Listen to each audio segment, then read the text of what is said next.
Assalamualaikum warahmatullahi wabarakatuh. Selamat pagi menjelang siang kanca. Terima kasih Anda masih bersama kami 105,7 Pas FM Radio Berbasora yang dipancar siarkan dari Gedung Diskominfo Komplek Perkantoran Pemda Singaparna Kabupaten Tasikmalaya. Dan bersama saya Pri akan mengajak Anda untuk menyimak bincang ringan kali ini atau talk show dengan narasumber dari KPU Kabupaten Tasikmalaya. Dan baik, pada kesempatan ini pula telah hadir kedua narasumber kami.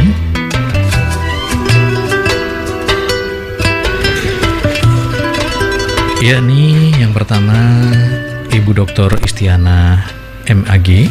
Beliau adalah anggota KPU Kabupaten Tasikmalaya. Dan narasumber yang kedua adalah Ibu Ai Romawati SAG, juga sama anggota KPU Kabupaten Tasikmalaya. Dan langsung saja saya sapa. Assalamualaikum Ibu Doktor. Waalaikumsalam Mas Pri. Terima kasih kehadirannya. Berbasora. Kita ketemu lagi akhirnya. Alhamdulillah. Dan yang baru narasumber ini Ibu Ai Romawati.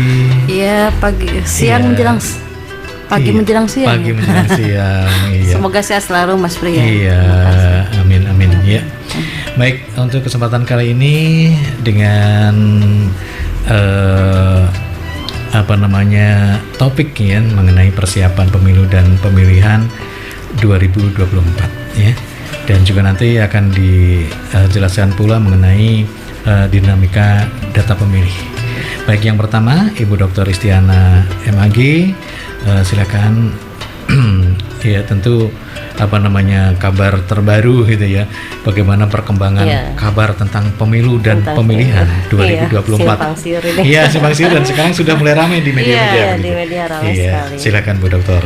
Baik, terima kasih Mas Pri atas waktunya kita untuk melakukan pendidikan pemilih ya, kalau istilah di kami ini untuk pemilih dan calon pemilih masyarakat Kabupaten Tasikmalaya di 2024 nanti. Memang akhir-akhir ini media sedang ramai ya, betul. Karena terkait dengan pelaksanaan hari hak pemungutan suaranya yang belum mencapai kata sepakat. Jadi di bulan September itu ada dua rapat dengar pendapat antara KPU, Bawaslu, DKPP, kemudian DPR RI dan pemerintah. Pemerintah dalam hal ini diwakili oleh Kemendagri. Di tanggal 6 September tersebut Kemendagrinya berhalangan hadir sehingga memang belum bisa ada kata sepakat terkait dengan hari hak pemungutan suara. Masalahnya hari hak pemungutan suara ini untuk pemilu ya sangat urgent ya, karena ini berkaitan dengan penyusunan tahapan. Kapan nanti tahapan pemilunya kapan dimulai, kemudian bagaimana benturan atau karena gesekan ya dengan pilkada, karena kan bareng di tahun yang sama ada pemilu, kemudian juga ada pilkada. Nah, kemudian di RDP tanggal 16 September itu ada usulan dari Kemendagri hadir dalam sidang tersebut. Usulannya adalah pemungutan suaranya di bulan April atau Mei, dan kemudian di kemudian hari usulannya tanggal 15 Mei ya. Dan ini dari KPU belum bisa sepakat ya, karena untuk pilkadanya sudah ada di Undang-Undang nomor 10 tahun 2016 itu November, sudah disebut November. Novembernya sudah disebut. Kalau untuk pemilu memang tidak disebutkan ya, bulannya hanya tahun 2024. Jadi terlalu dekat. Hari pemungutan suara di Mei, kemudian November itu pilkada. Jadi untuk pilkada itu persiapannya kan juga harus beberapa bulan sebelumnya. Jadi kalau misalnya pemungutannya di Mei Mei itu belum, nanti kita harus rapat pleno penghitungan suara, rekapitulasi penghitungan suara, kemudian bagaimana jika ada gugatan di MK. Berkaca di 2020 kemarin kita menghadapi gugatan di MK itu dari diputuskan hasil rekapitulasinya Desember, selesainya di bulan Maret. Jadi kalau misalnya nanti Mei, ini Juni, Juli, Agustus, sebentar lagi kita pilkada. Nah ini mungkin, tapi apapun itu ya, kalau kita berkaca pada benturan tahapan itu pasti rumit dan sangat kompleks ya. Ini juga yang kemudian membuat DPR RI dan pemerintah membentuk tim kerja bersama untuk merumuskan desain dan konsep pemilu dan pemilihan. Sampai hari ini memang kita belum ada. Tapi apapun itu nanti keputusannya, kalau kita sebagai kalau KPU Kabupaten Kota itu pelaksana regulasi. Apapun yang diputuskan KPU RI dan pemerintah dan DPR nanti tetap harus dilaksanakan sekalipun serumit apapun. Tapi tentunya juga kita husnudzon ya, bahwa pemerintah juga DPR RI pasti akan memikirkan kompleksitas itu. Jadi tidak semata-mata kemudian Mei lalu tidak ada misalnya kayak usulan kalau di dari Kemendagri itu usulannya misalnya kampanyenya dibuat pendek jadi 4 bulan, atau misalnya kegiatan tahapan-tahapan lain itu ada yang diperpendek atau ada yang bukan diminimalisir ya, dibuat tidak rumit lah, sehingga kalaupun misalnya nanti di Mei itu dan pilkada tetap di November, pastilah ada tahapan-tahapan yang bisa didiskusikan untuk bisa dilaksanakan supaya benturannya itu tidak terlalu kompleks dengan pilkada. Nah itu mungkin perkembangan hari ini kita tidak bisa. Kalau soalnya di bulan lalu itu hasil RDP tanggal 6 itu memang sudah tanggal 21 Februari kalau tidak salah ya, tapi itu belum kesepakatan dengan pemerintah. Makanya ketika Februari itu kita bisa sampaikan bahwa itu dikeluarkan, diinformasikan dari hasil RDP tanggal 6 September. Kemudian akhirnya perkembangan berikutnya ternyata belum ada lagi, belum ada kesepakatan bersama, karena harus kesepakatan bersama ya terkait dengan hari H pemungutan suara. Ini sangat urgen memang kalau hari H pemungutan suara, karena imbasnya pada tahapan tadi kapan kalau misalnya Februari ya, itu kan rencananya KPU RI itu tahapannya dimulai Januari 2022. Ya, nah ini kalau misalnya Mei berarti nanti akan maju apa mundur ya? Kalau Mei itu berarti mundur ya. Mundur, tidak Januari, bisa Maret, bisa April misalnya. Nah, ini kaitannya dengan hal tersebut. Sedangkan kita ini di tahun ini 2021 ini kan Oktober, November, Desember sudah habis. Kalau misalnya ternyata nanti disepakati 21 Februari 2024, berarti kita Januari sudah kalau usulan KPU RI itu Januari sudah start gitu. Gini Bu, yang sekarang ini anggota atau juga komisioner ini apakah sudah dibilang cukup atau ideal kalau memperhatikan jarak yang begitu dekat menurut Ibu Isti ini? Untuk di kabupaten. Untuk di kabupaten. Kabupaten. Baik, biasanya kalau di kabupaten itu memang kalau komisioner 5 ya. Cuman kalau ketika masa tahapan kita bisa merekrut namanya staf tenaga pendukung. Jadi bisa. Jadi itu memang ada regulasinya. Nah, itu kita biasanya 12 orang. 12 orang itu untuk mengurus hal-hal teknis di kantor KPU. Kemudian nanti kita merekrut PPK kan, panitia pemilihan kecamatan di 39 kecamatan. Setiap kecamatan itu ada 5 PPK. PPK juga punya sekretariat, ada 3. Kemudian di desa juga sama. Panitia pemungutan suara di tingkat desa itu 3 orang. Sekretariatnya 3 orang. Jadi kita tidak sendiri. Nanti kita pasti ketika tahapan mulai, kita juga merekrut staf tenaga pendukung untuk membantu kita di kantor, untuk kesekretariatan, dan nanti ada waktunya tahapan untuk rekrutmen PPK dan PPS gitu. Itu tes lagi gitu ya Bu? Iya, jadi dites banyak tes. Maksudnya yang dulu dipakai lagi aja enggak ya? Nah enggak, jadi yang dulu itu kadang-kadang begini. Persyaratannya itu memang Satu, kalau dulu ya tidak boleh 2 periode.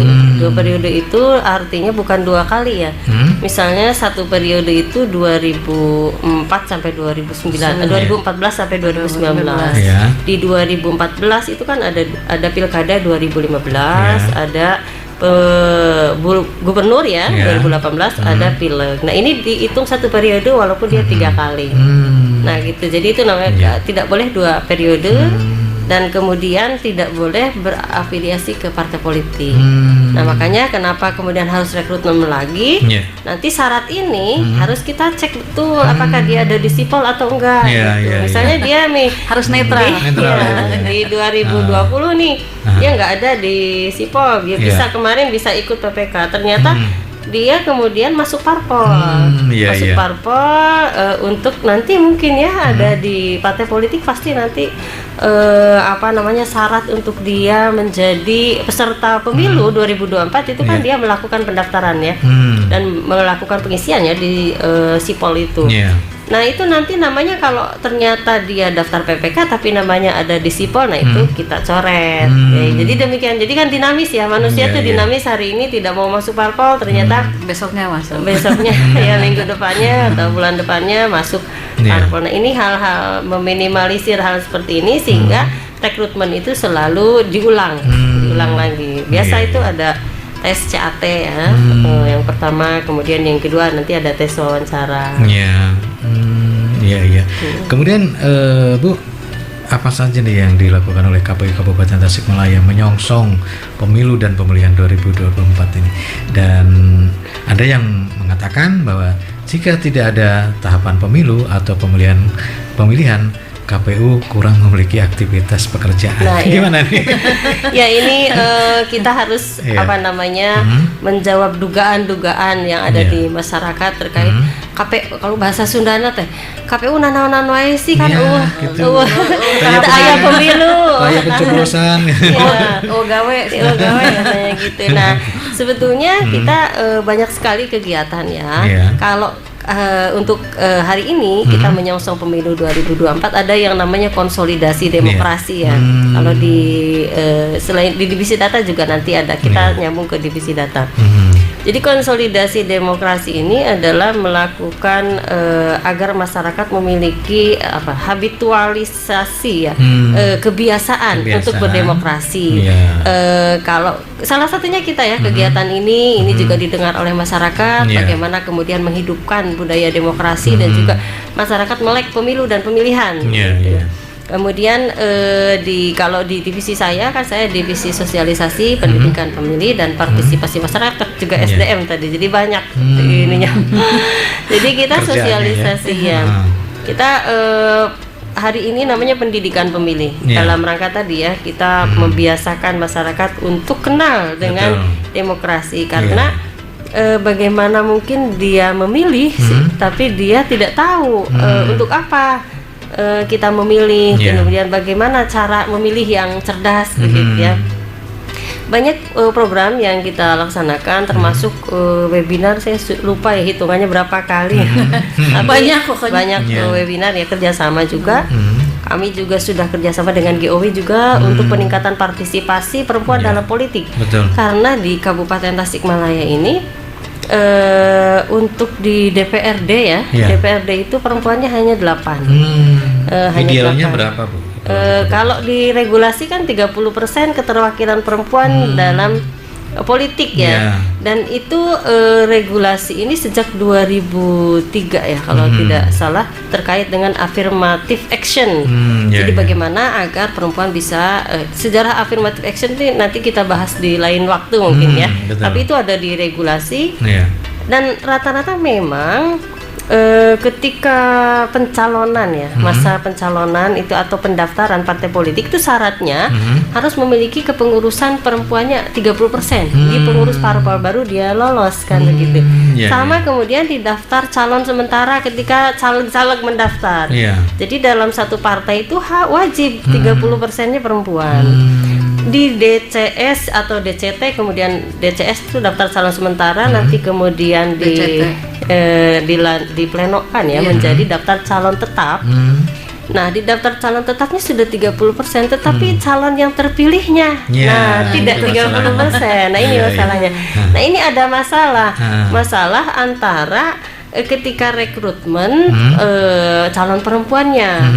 Dan kalau saya pernah melakukan penelitiannya di 2014 itu ternyata 50% itu diminta oleh parpol untuk tadi agar lolos dia 30% agar lolos di KPU menjadi peserta pemilu kan begitu. Nah, itu diminta. Kadang ada konon katanya ada yang berarti bukan kader ya kayaknya. Bukan ya. Jadi kadang ini saya juga nggak tahu ya. Ketertarikan. Ada juga seorang perempuan katanya dia ditulis tonggong begitu. Nah, ini kan masalah. Betul, Inilah yang kemudian akhirnya para perempuannya yang terpilih hanya sedikit karena satu tadi dia bukan mayoritas 50% diminta, yang mendaftar secara sukarela hanya 50%-nya, dan ini juga kualitasnya tidak bisa disejajarkan dengan kualitas laki-laki ya, karena kan kita budayanya patriarki ya. Tahu lah ya kalau perempuan tuh memang jarang beraktivitas di PAUD. Nah, kami dari KPU punya program itu, bagaimana meningkatkan partisipasi, ya ngomporan lah supaya perempuan-perempuan yang punya kapasitas, punya intelektualitas itu ayolah maju gitu. Jangan takut dengan laki-laki, itu sama-sama manusia kan gitu.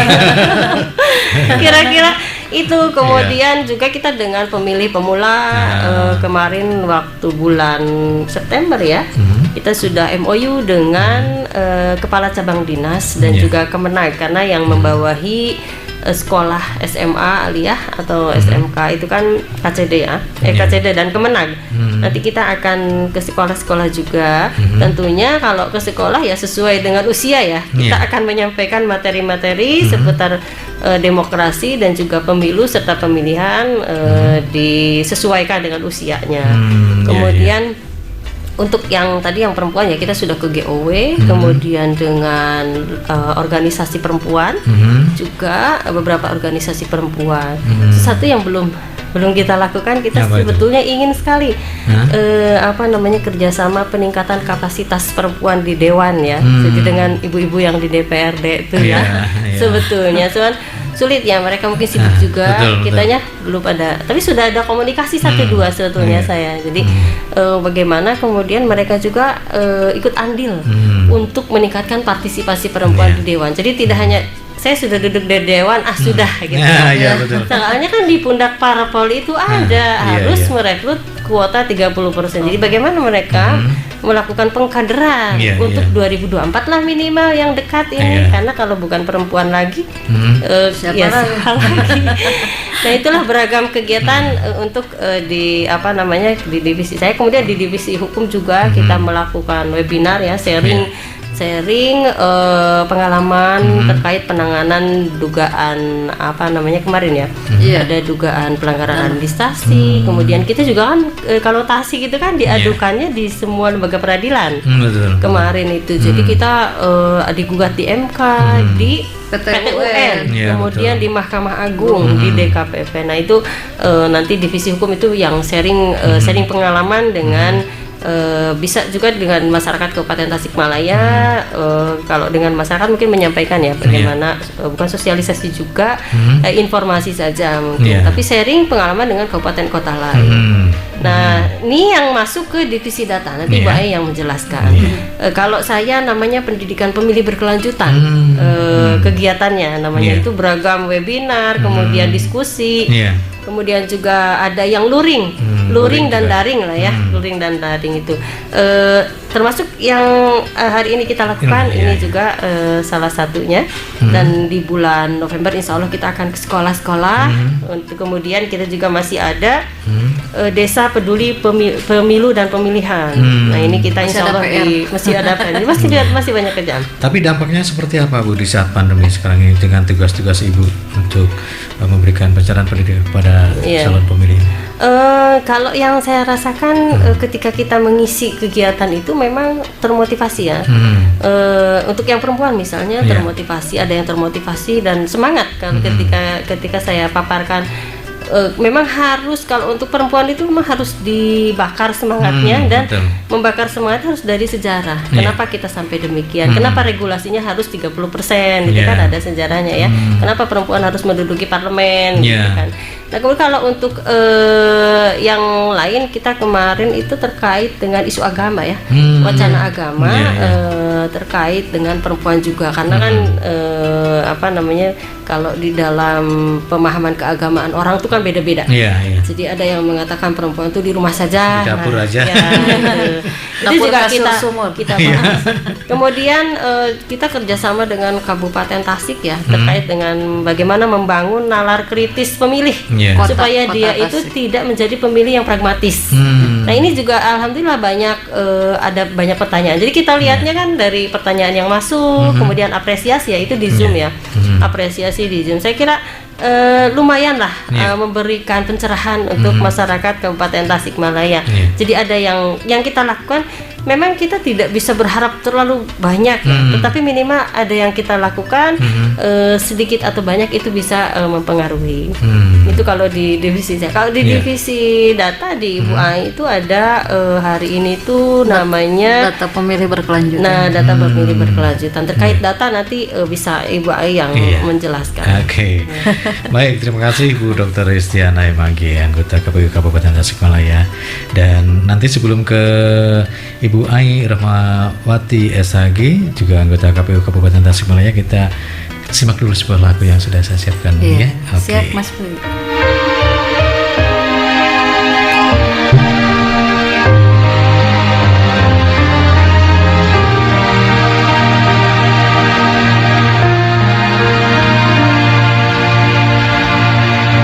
Demi cinta ku pergi, tinggalkanmu, relakanmu.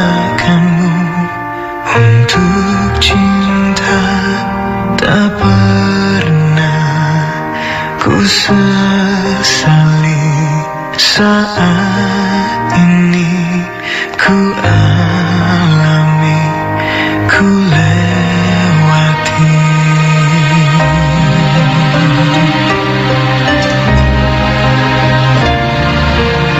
Suatu saat ku kan kembali,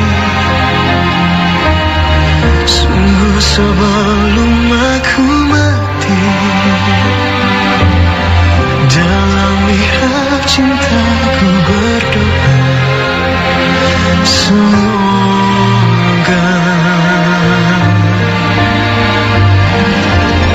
suatu hari kau kan mengerti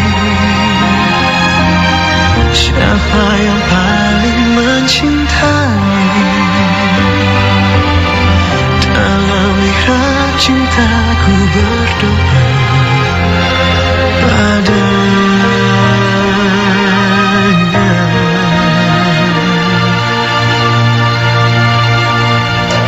Karena cinta ku ikhlaskan segalanya kepadanya. Untuk cinta tak pernah ku sesali. Saat ini ku alami, ku lewati.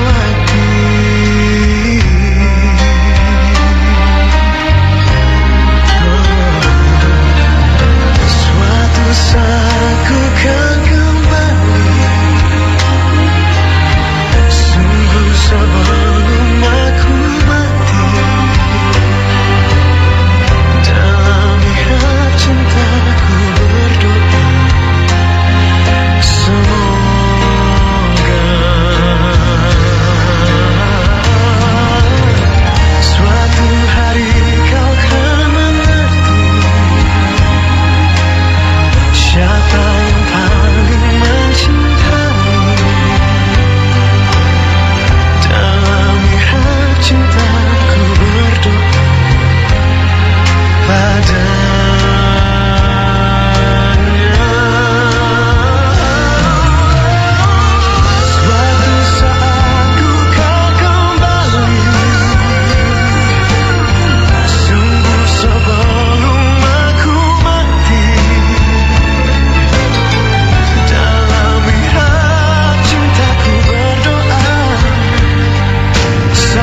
kualitas perempuan serta perlindungan anak dari tindakan-tindakan yang merugikan dan mengancam keberlangsungan hidup perempuan dan anak, kini telah dibentuk Wahana Pelayanan bagi Perempuan dan Anak, yaitu P2TP2A, Pusat Pelayanan Terpadu Pemberdayaan Perempuan dan Anak.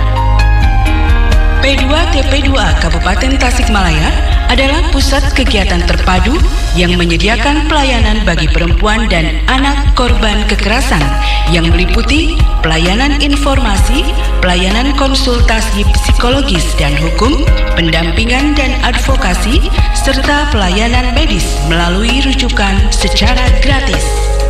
Stop kekerasan terhadap perempuan dan anak.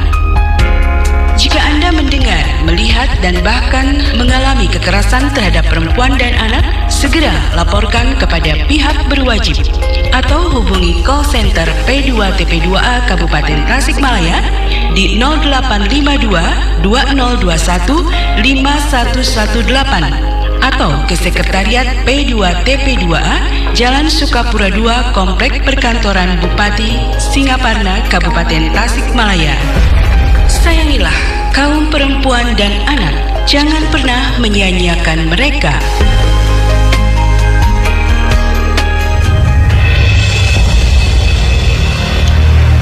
Cara cerdas menangkal berita hoax, karena berita hoax menjadi masalah terbesar di Indonesia. Hati-hati dengan judul yang provokatif. Cermati alamat situs. Periksa fakta atau kebenarannya. Cek keaslian foto dan video. Ikut serta grup diskusi anti hoax. Dan jangan terburu-buru untuk membagikan berita. Berita hoax sangat berbahaya, sangat merugikan bagi kita semua. Jangan mau diadu domba dan dipecah belah oleh pihak yang hanya ingin mengambil keuntungan semata. Mari kita cerdas berinternet dan bijak dalam bermedsos. Iklan layanan masyarakat ini dipersembahkan oleh Radio Purbasora Pas FM, Dinas Kominfo Kabupaten Tasikmalaya.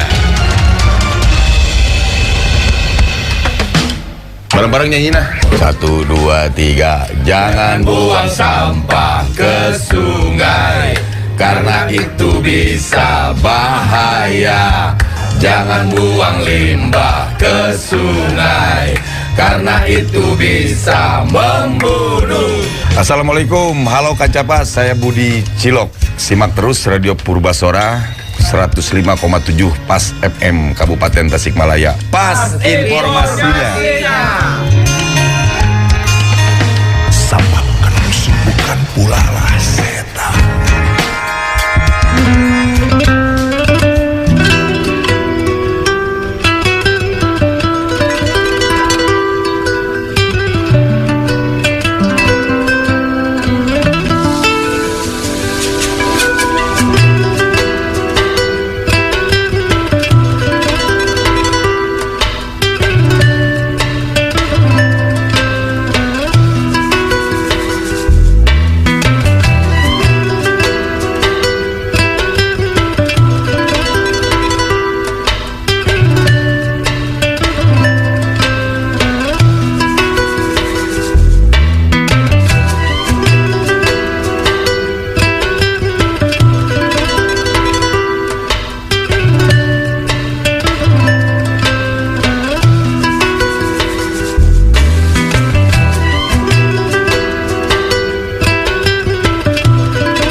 Pemirsa masih bersama 105,7 Pas FM Radio Perbasora yang saat ini Anda dapat menyimak acara talkshow bersama KPU Kabupaten Tasikmalaya dengan kedua narasumber yakni Ibu Dr. Istiana MAG dan juga Ibu Ai Remawati SAG. Dan kesempatan kali ini tadi sudah kita dengarkan persiapan pemilu dan pemilihan 2024. Dan kali ini kita lanjutkan lagi mengenai dinamika data pemilih. Namun sebelumnya saya ingatkan kepada Kanca yang ingin bertanya langsung kepada kedua narasumber kami, Anda bisa melalui SMS di 0853 244 00070 atau di WhatsApp-nya di 0822 16 18 18 10 ya. Anda bisa bertanya langsung kepada kedua narasumber kami. Baik, Ibu Ai Remawati, nah ini bagaimana penyusunan data pemilih serta dinamikanya sekarang ini? Terima kasih Mas Pri ya atas waktunya. Mudah-mudahan aja semua khususnya warga Kabupaten Tasikmalaya ya umumnya diberikan kesehatan karena pada waktu ini kan sedang pandemi ya. Mudah-mudahan semua disehatkan oleh Allah Subhanahu wa taala. Amin. Terkait dengan dinamika data pemilih memang ini hal-hal yang sangat krusial sekali ya Mas ya. Karena memang kalau misalkan ketika pemilu ada data pemilih itu menjadi hal yang pokok gitu kan. Betul. Artinya ketika si partai mau daftar baru seberapa itunya kan persentase gitu kan mendaftarnya, kemudian juga dari independen atau apa itu berdasarkan dengan data pemilih. Mungkin hal yang sangat krusial yang terjadi mungkin ya ketika saya turun menjadi komisioner KPU. Memang yang dihadapi itu adalah ketika proses data itu pas pemerintah memberikan data ke KPU itu ternyata memang kok yang meninggal itu ada lagi gitu kan, seperti itu. Kita tidak tahu ini di mana gitu kan salahnya gitu karena memang ketika di KPU itu kita hitung mendata karena kita punya badan ad hoc di bawah ya di PPS, kemudian juga di desa maksudnya, kemudian juga di kecamatan. Mereka itu kan langsung memberitahu kan ke kita bahwa di desa ini RT ini ada yang meninggal sekian gitu kan, langsung kan dicoret kalau kita. Nah ternyata ketika pemerintah memberikan data ke KPU itu kan itu melalui Disdukcapil ya seperti itu. Jadi Disdukcapil itu kan tidak begitu saja mereka mencoret nama terutama yang meninggal kalau memang tidak memberikan dokumen. Itu artinya ketika orang yang meninggal keluarganya atau saudaranya itu kan harus memberikan data untuk nanti dibuat oleh Disdukcapil itu akta kematian. Nah kalau hal itu untuk warga mungkin untuk warga yang kayak petani atau perkebun itu naon susah-susah gitu kan ngelaporkan gitu kan capek-capek gitu kan habur uang seperti itu betul. Tapi beda dengan yang PNS kan karena memang ada pensiunan seperti itu. Makanya ketika kemarin saya juga karena memang diharuskan kita itu berkoordinasi selalu dengan Disdukcapil. Alhamdulillah kita itu punya semacam terobosan baru gitu kan. Gimana ini Bu ya, kebetulan kan Bu Kadis ya Bu Winnie yang berikan kita juga alhamdulillah gitu ya untuk Disdukcapil dengan KPU Tasik itu selalu intens kita ngobrol atau apa gitu. Sehingga ketika kita mau ikut yang itu gimana ya Bu caranya, udah Bu, jadi ketika nanti proses coklit katanya kita itu si PPDP tugas pedagang lapangan yang di bawah itu yang mendata warga yang per RT kadang per TPS itu jadi membawa surat akta kematian itu. Alhamdulillah di bulan Agustus pada waktu itu kalau tidak salah tanggal 28 28 Agustus hari Kamis tahun 2020 kita menyerahkan hampir 76.000 data yang meninggal ke Disdukcapil. Itu hampir berapa dus kita menyerahkan ke sana. Karena memang Disdukcapil itu kan butuh dokumen juga. Kalau memang tidak memberikan dokumen mau proses apa kan mereka kan seperti itu. Akhirnya alhamdulillah data yang memang yang menjadi krusial pada waktu itu bisa terselesaikan pada waktu itu gitu kan seperti itu. Nah, Ya, terus Betul. lanjut. Karena sekarang kita itu mau menghadapi pemilu juga, makanya Iya. dari KPU itu mengharuskan kita itu setiap bulan mengadakan kayak pendataan kembali gitu kan, updating data, Setiap sehingga bulan ya, Bu, ya? ya setiap bulan, yang kemudian dari kita untuk bisa disampaikan ke masyarakat itu maksudnya koordinasi gitu ya dengan kayak dinas Dukcapil, kemudian Bawaslu, kemudian juga dinas-dinas terkait yang mempunyai data pemilih pemula itu 3 bulan sekali. Kemudian kita juga melaporkannya ke provinsi, dan provinsi juga melakukan koordinasi dengan Kabupaten Tasik semua ya. Itu tiap 6 bulan sekali seperti itu. Jadi memang data ini harus selalu updating terus gitu, dan memang namanya itu grafik gitu kan, pada hari ini memang terus menurun gitu. Itu seperti itu. Kan memang ketahuan ada yang ganda, ada yang pindah gitu kan.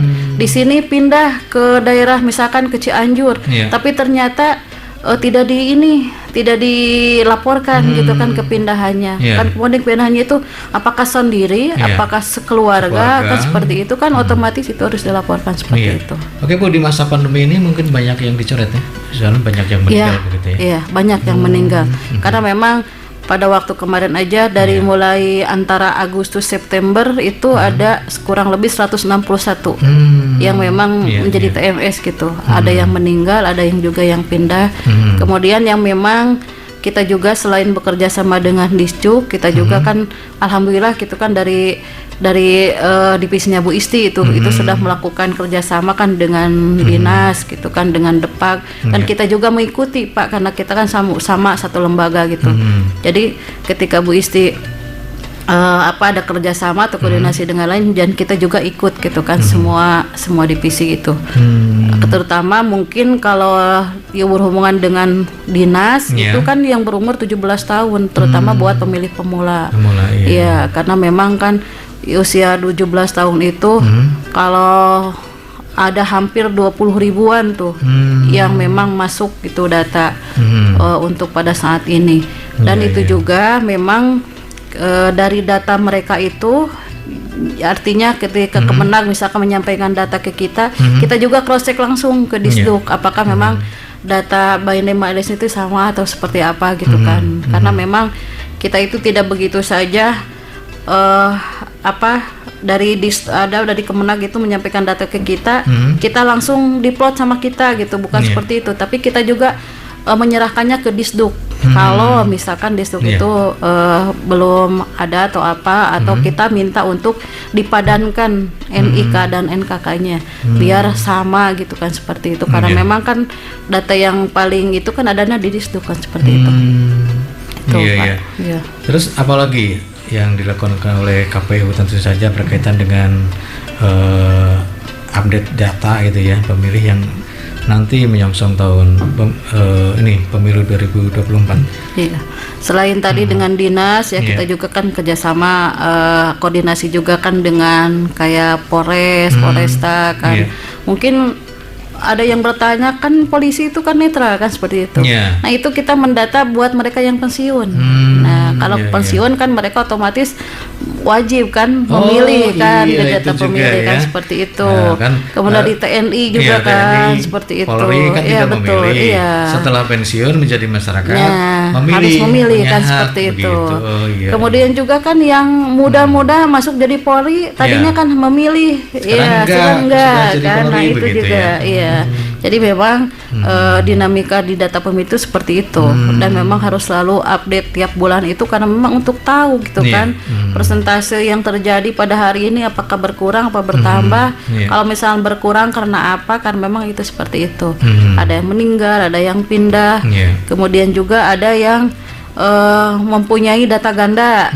Karena memang kadang kan yang di desanya mau pindah ke Cianjur, penguruskan kan seperti itu. Ternyata memang tidak dilaporkan ke Disduk Capil kan, seperti itu. Jadi saya juga di sini mungkin berharap ya kepada khususnya masyarakat Kabupaten Tasikmalaya, yuk kita sayang pada diri kita gitu, yang terutama untuk bisa memperhatikan data kita sendiri aja gitu. Kalau misalkan kita pindah, kalau kita sayang gitu kan sama diri kita, laporkan kan ke Disduk gitu kan. Jadi untuk bisa dilakukan updating data, jangan sampai ketika ada bantuan aja rame tidak kebagian tuh apa, kan mereka salah sendiri kan seperti betul. itu. Kenapa tidak daftar? Kenapa tidak melakukan updating data? Karena kan data, walaupun data sekarang sudah eKTP itu kan, jadi harus ada kan direkam apakah memang sudah diupdate belum kan itunya, NIK-nya, NKK-nya. Kalau misalkan sudah, otomatis kan bisa langsung masuk ke sistem yang ada di Disduk Capil kan seperti itu. Jadi memang perlunya kesadaran dari diri sendiri mungkin untuk bisa menyadarkan orang lain itu kan seperti itu. Artinya menyadarkan pemerintah kenapa saya tidak dapat bantuannya, sadar diri sendiri aja udah ini belum kan seperti itu. Jadi jangan sampai hal itu terjadi lagi ya, khusus di Kabupaten Tasikmalaya. Mungkin itu Mas yang bisa disampaikan. Menurut Ibu Ai, partisipasi pemilih nanti akan meningkat atau bagaimana dengan situasi sekarang ini, Bu? Kalau lihat di sini yang dari awal ketika proses pemilu kemarin, pilkada, waktu pilkada itu kan kita punya DPT 1332978 ya. Pada saat ini sudah naik jadi 1338354 untuk bulan September, Mas ya. Berarti kalau di sini berarti ada peningkatan. Tapi tidak tahu kalau misalkan Dinkes memberikan data ke kita ternyata yang meninggal sekian ini gitu. Jadi sampai saat ini memang masih fluktuasi kan itunya datanya kan. Kadang untuk bulan Agustus 515 ujungnya, ternyata September turun jadi 354, turun 161 seperti itu. Jadi memang bagaimana ketika data yang dilaporkan, karena kita memang kan kerjasama dengan Dinkes, kemudian Disdik, kemudian Kemenag, dan Kapolres juga kan sama menyerahkan data kepada kita. Kalau misalkan ada yang pensiun, ada yang masuk kan otomatis berbeda. Yang pensiun 10 ternyata yang masuk 20 otomatis bertambah kan, seperti itu. Jadi cuman yang pasti mungkin jangan sampai kita capek lagi gitu kan di akhir. Jadi jangan sampai yang meninggal itu tidak terlaporkan lagi ke Disduk, sehingga nanti di pemerintah berikan kepada kita DP4 itu yang meninggal masih banyak kan. Seperti itu aja, Mas. Oke, Bu, ada pertanyaan ini dari pendengar kami dari Kanca. Assalamualaikum. Waalaikumsalam, Ibu narasumber yang saya hormati. 1. Mengapa hampir setiap pemilu mengapa hampir setiap pemilu data pemilih masih ada yang salah? Terkadang ada pemilih yang sudah meninggal masih terdaftar. Kemudian pemilih ganda, bahkan ada orangnya tapi tidak terdaftar. Kemudian yang kedua, untuk pemilih yang tidak terdaftar sampai hari H-nya, bagaimana agar dia bisa menyalurkan aspirasinya? Gitu. Nah tadi sudah di ini ya. Disinggung tadi. Yang meninggal. Bu Is gimana? Aja ya, sesuai regulasi, tapi Bu Ai bisa lebih dalam ya. Jadi kalau masa pemilihan ya, tadi yang diceritakan Bu Ai itu proses penyusunan data di masa pilkada kemarin. Betul.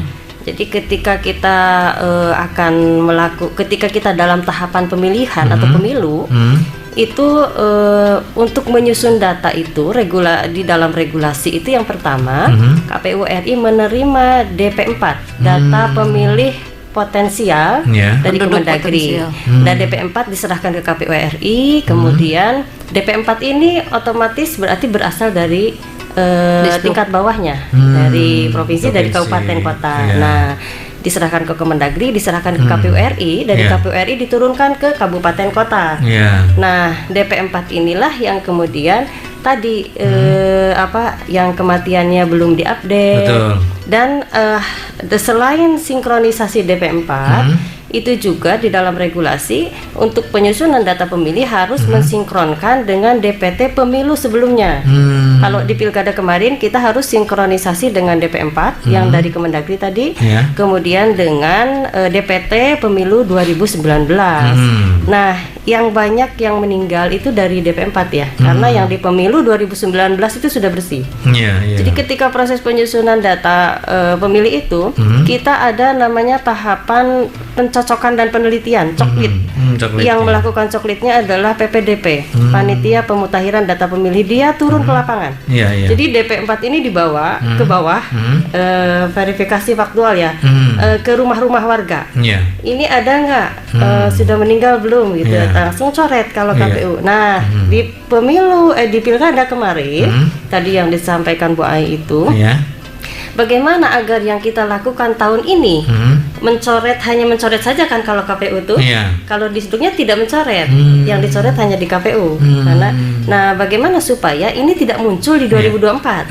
Makanya kemudian divisi data bekerja sama dengan Disduk. Bagaimana kalau panitia pemutakhiran data pemilih ini dibekali kartu kuning? Kartu kuning inilah yang kemudian nanti diserahkan ke Disduk supaya di Disduk Capil juga dicoret, karena yang dibutuhkan Disduk itu kan dokumen. Nah, itu sudah berhasil kemarin Tasik itu. Nah, itulah kenapa data pemilih itu yang meninggal muncul lagi itu karena tadi kita patokannya regulasinya memang harus dari DP4 itu data potensial pemilih, penduduk pemilih potensial dari Kemendagri, sedangkan Kemendagri dari Disduk. Nah, itulah itu kan regulasi ya. Tetapi tentunya KPU melalui dalam proses pencocokan dan penelitian, namanya kan pencocokan dan penelitian, turun ke bawah. PPDP ini jumlahnya luar biasa, berapa ribu saya juga lupa. 6.000. Ya, hampir 6.000 ya. Jadi inilah yang mereka lah yang kemudian mencoret. Kenapa juga data pemilih ini penting? Karena memilih itu kalau di Indonesia itu hak, bukan kewajiban. Jadi jangan sampai masyarakat yang sudah usia pemilih ini kehilangan hak untuk menyalurkan suaranya. Jadi inilah yang betul-betul kita jaga sehingga kita menerjunkan panitia pemutakhiran data pemilih, kemudian juga hari ini melakukan yang namanya data pemilih berkelanjutan, terus mengupdate data. Nah, itu mungkin tambahannya. Nanti silakan Bu Ai selanjutnya menjawab yang lain. Ya, alhamdulillah ya, terima kasih yang sudah memberikan pertanyaan gitu ya. Semoga ini bisa disampaikan juga kepada masyarakat yang lain. Memang seperti tadi dikatakan memang krusial di situ ya. Istilah yang meninggal kok hidup lagi gitu kan. Malah yang itu juga kan kayak saya, ibu kan sudah meninggal, ternyata kok ada lagi gitu kan, ternyata ini. Tapi alhamdulillah memang yang menjadi permasalahannya sudah kita koordinasikan dengan Disduk Capil, dan pada hari ini memang kita juga ya mempunyai lembar pengaduan gitu kan, ada di website KPU Kabupaten Tasikmalaya. Jadi silahkan bagi ada yang meninggal terutama di desa atau di mana, terutama yang punya HP, karena mungkin semua ya punya HP sekarang. Silahkan buka website KPU Kabupaten Tasikmalaya. Di situ ada bit.ly DPB ya, daftar pemilih berkelanjutan Kabupaten Tasik, yang isinya itu yang meninggal ada semacam lembaran yang harus diupload gitu kan, seperti tadi untuk bisa dilanjutkan ke Disduk Capil. Kemudian kalau misalkan ada yang belum terdata data pemilih misalkan, silahkan datang ke KPU Kabupaten Tasikmalaya, atau juga bisa melalui bit.ly juga tadi. Ya, ada di website KPU, ada juga di Facebook KPU, ada juga di Instagram KPU gitu kan. Itu sudah kita tiap bulan kita umumkan kepada masyarakat, khususnya kaula muda yang memang tahu itu, mungkin bisa memberitahukan juga ke yang lain, khususnya yang sudah tua gitu kan, yang belum tahu itu, untuk bisa melaporkan kalau misalkan ada yang pemilih yang meninggal, kemudian yang pindah datang, dan juga yang belum masuk ke daftar pemilih. Kemudian yang tadi yang kenapa data ganda, seperti tadi sudah diungkap tadi kan, mereka itu pindah ke Cianjur, tapi pindah nate hanya lewat ini, lewat kecamatan atau kadang ini gitu kan, tapi belum menyampaikan ke kabupaten. Nah, jadi Jadi mungkin tadi sudah saya singgung, jadi kita mendisiplinkan diri itu kan dari diri sendiri gitu kan, untuk bisa jangan sampai hal-hal tersebut itu berulang kembali gitu kan, seperti itu. Karena memang ketika seseorang yang pindah di sini kemudian belum update, otomatis belum dilaporkan oleh Disduk ke tempat kepindahannya kan, otomatis jadi data ganda 2 gitu kan. Betul. Kalau tidak datang ke Cianjurnya sudah lapor, tapi kesininya belum, otomatis kan belum dicoret. Akhirnya itu jadi data ganda kan, seperti itu. Jadi disiplin dari diri sendiri untuk bisa menghasilkan data yang berkualitas. Mungkin itu Mas Pri sebagai jawaban. Iya, terima kasih Mbak Ai, dan juga terima kasih yang bertanya ini Pak Ahmad, kalau nggak salah ya Pak Ahmad di Singaparna. Baik Ibu Istiana, sebelum kita tutup acara ini, himbauan kepada masyarakat dari KPU Kabupaten Tasikmalaya, silakan. Baik, terima kasih Mas Pri untuk Kanca Purbasora. Ayo kita sama-sama untuk dewasa ya, berpikir dewasa di dalam menghadapi pemilu dan pemilihan 2024. Kita harus berkaca dalam tazakur lah ya, mengingat kembali apa yang terjadi di pemilu sebelumnya, kejadian-kejadian yang tidak membuat nyaman negara ini, termasuk beredarnya isu hoax, kemudian juga beredarnya juga fitnah dan lain sebagainya. Kami mengajak kita mulai berpikir secara dewasa bagaimana agar pemilu dan pemilihan 2024 ini menjadi lebih baik lagi dan tidak mengalami peristiwa yang tidak mengenakan di pemilu sebelumnya, karena di pemilu sebelumnya itu sampai perpecahan, konflik antar saudara juga gara-gara beda pilihan. Beda pilihan itu biasa ya, Bu, ya? Itu sangat biasa sekali, tidak harus kemudian menjadi konflik, apalagi sampai menjadi konflik di keluarga. Karena apa yang kita bangun, kita hidup di negara demokrasi di mana perbedaan itu, kalau di dalam agama Islam perbedaan itu fitrah. Jadi bagaimana agar perbedaan ini menghadirkan hikmah dan berkah, jangan sampai perbedaan ini melahirkan konflik. Mungkin itu saja Mas Frik, terima kasih. Assalamualaikum warahmatullahi wabarakatuh. Waalaikumsalam warahmatullahi wabarakatuh. Ya baik Kanca, demikian tadi bincang ringan atau talkshow kami bersama KPU Kabupaten Tasikmalaya dengan kedua narasumber. Yang pertama adalah Ibu Dr. Istiana MAG, dan yang kedua adalah Ibu Ai Rahmawati SAG. Ya, terima kasih, semoga bermanfaat. Saya Pri, sampai jumpa. Wassalamualaikum warahmatullahi wabarakatuh.